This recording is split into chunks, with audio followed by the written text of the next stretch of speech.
warahmatullahi wabarakatuh.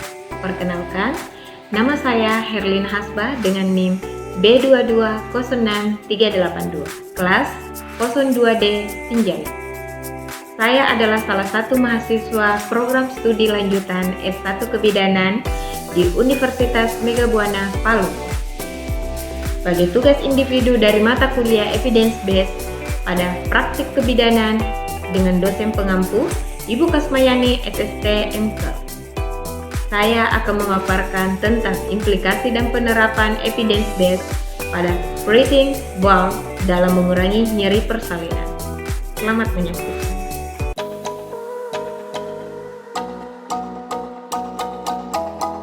Pada tahun 1963, bola Swiss atau biasa disebut breathing valve yang juga dikenal sebagai alat untuk mendukung perkembangan neuromuskular dibutuhkan waktu penelitian yang cukup lama, hingga pada tahun 1980 dapat digunakan sebagai alat persalinan. Breathing valve juga disebut fitball yang merupakan bola berukuran besar menyerupai bola game. Yang membedakan dari ukuran bola game yaitu breath valve memiliki ukuran jauh lebih besar, kira-kira mencapai tinggi 65-75 cm setelah dipompa. Breathing valve dirancang khusus supaya tidak licin saat digunakan di lantai, hingga hal ini yang membuat breathing valve aman digunakan oleh ibu hamil, bahkan saat proses persalinan. Akan tetapi, penggunaan breath valve akan jauh lebih baik jika menggunakan matras atau pengalas di bawahnya. Perez dan Simkin adalah orang yang pertama mengkaji informasi dan pengetahuan tentang penggunaannya pada bidan dan perawat atau penyedia layanan kesehatan lainnya yang bertugas sebagai fasilitator dalam proses melahirkan anak, dan menjelaskan keuntungannya sebagai alat yang dapat digunakan untuk memposisikan dan menghilangkan rasa sakit selama proses persalinan, sehingga penggunaan breathing valve diperluas dan digunakan sebagai alat yang dapat digunakan untuk terapi non-farmakologi untuk mengurangi nyeri persalinan.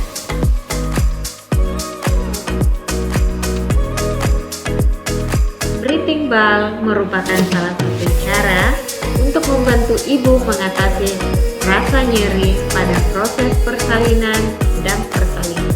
Dengan kata lain, dapat mempercepat proses kemajuan persalinan dan memperlebar panggul. Melahirkan dianggap sebagai suatu peristiwa besar dalam kehidupan banyak wanita. Sementara efek rasa sakit pada peristiwa ini tidak dapat disangka. Jadi, pemikiran tentang rasa sakit dan bagaimana mengatasinya telah menarik perhatian banyak wanita, keluarga, dan penyedia layanan kesehatan. Meskipun efek melahirkan anak terbukti dianggap sebagai pengalaman yang tidak dapat terlupakan dalam kehidupan wanita, akan tetapi banyak wanita menggambarkan bahwa mereka lebih bahagia setelah melahirkan karena rasa sakit mereka berkurang. Oleh karena itu, adanya kecenderungan menggunakan metode non-farmakologis, yaitu metode penghilang rasa sakit yang berfungsi dalam membantu mengurangi nyeri saat proses persalinan.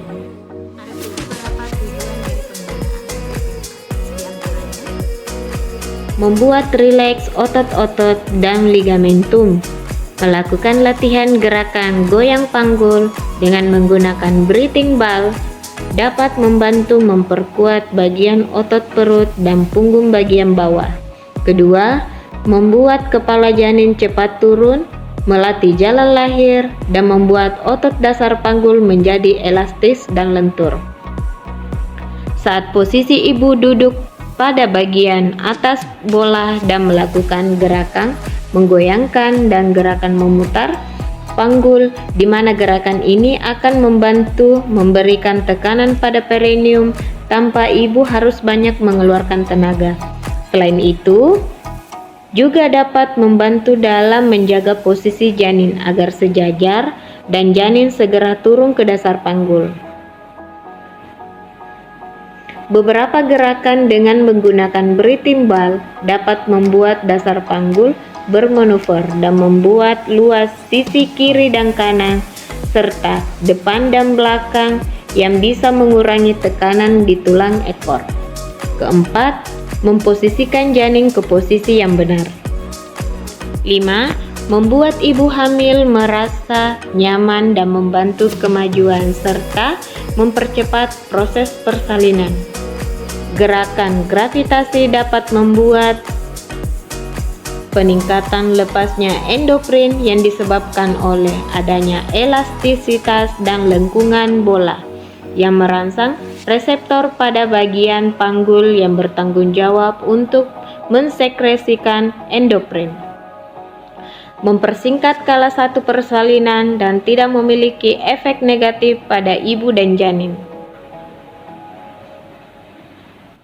Breathing ball membuat rongga panggul menjadi lebih besar sehingga memudahkan kepala bayi turun ke dasar panggul. 7.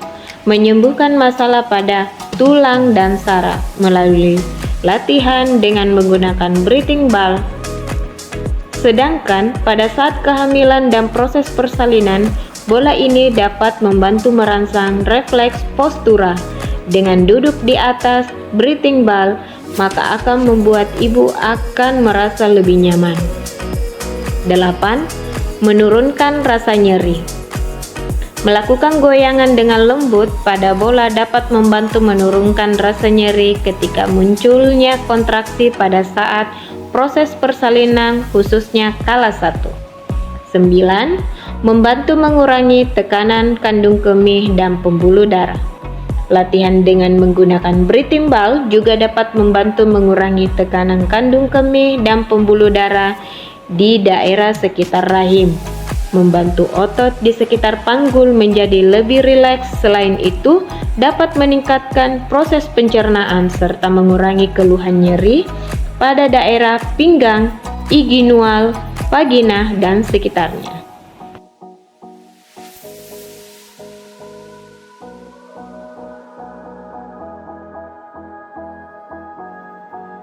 Penerapan asuhan latihan dengan menggunakan breathing ball bisa menjadi alat substansi yang efektif sebagai perawatan pelengkap dengan tanpa menggunakan obat-obatan, strategi untuk mendukung wanita dalam persalinan, dan sebagai sarana provider dalam melibatkan peran suami dalam mendampingi ibu ketika melahirkan.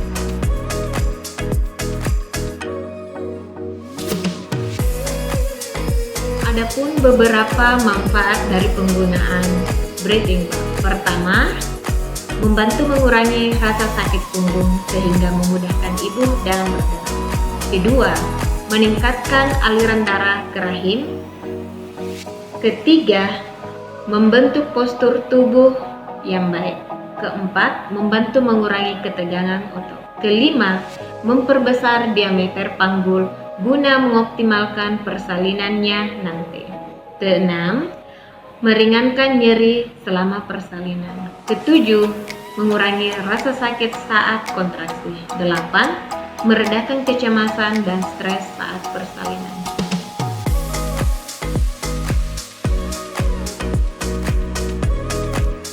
Adapun mekanisme kerja dari breathing ball yaitu dengan beberapa metode yang dapat mengurangi rasa nyeri pada saat proses persalinan. Di antaranya, pertama, mekanisme endogen merupakan mekanisme teori keimbangan yang terdiri dari penerapan pijat non-nyeri ke area yang nyeri. Mekanisme ini bekerja terutama pada komponen diskriminatif sensorik dan sistem saraf jari nyeri, membuat rasa nyaman di bagian tulang belakang dan dapat membantu memperluas dan melenturkan tulang panggul serta persendian. Kedua, pengalihan perhatian dan pikiran ibu. Melakukan latihan menggunakan breathing ball dengan gerakan tertentu akan membuat perhatian ibu terfokus pada gerakan yang sedang dilakukan sehingga pikiran dan kecemasan ibu terhadap rasa nyeri yang ibu rasakan selama kontraksi akan berkurang.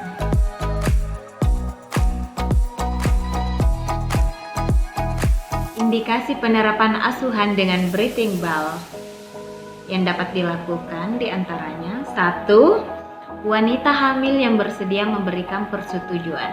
Kedua, kehamilan tunggal dengan presentase kepala yang direncanakan untuk persalinan pervaginal. Ketiga, usia kehamilan 37 minggu sampai 42 minggu yang dimana dirawat di satu unit kamar bersalin baik dalam persalinan aktif spontan dan tahap kedua tidak segera atau induksi persalinan. Keempat, riwayat kehamilan dengan antenatal masa lalu yang tidak rumit sehingga memungkinkan mereka berada di bawah pengawasan asuhan kebidanan independen. Kelima, impartu merasakan nyeri. Keenam, pembukaan persalinan lama. Ketujuh, penurunan kepala janin lama.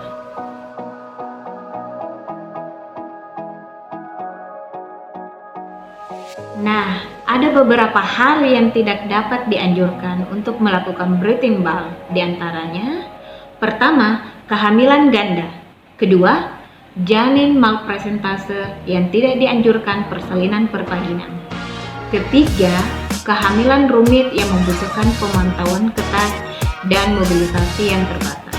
Keempat, persalinan sesar yang direncanakan untuk kehamilan saat ini. Kelima, perdarahan antipartum. Keenam, ibu hamil dengan hipertensi. Ketujuh, penurunan kesadaran ibu hamil. Menurut American College of Obstetrics and Gynecology, latihan atau olahraga ini tidak dapat dilakukan jika adanya masalah. Pertama, adanya faktor risiko persalinan prematur. Kedua, terjadinya perdarahan pervaginal. Ketiga, jika ketuban pecah dini. Keempat, apabila serviks inkompeten.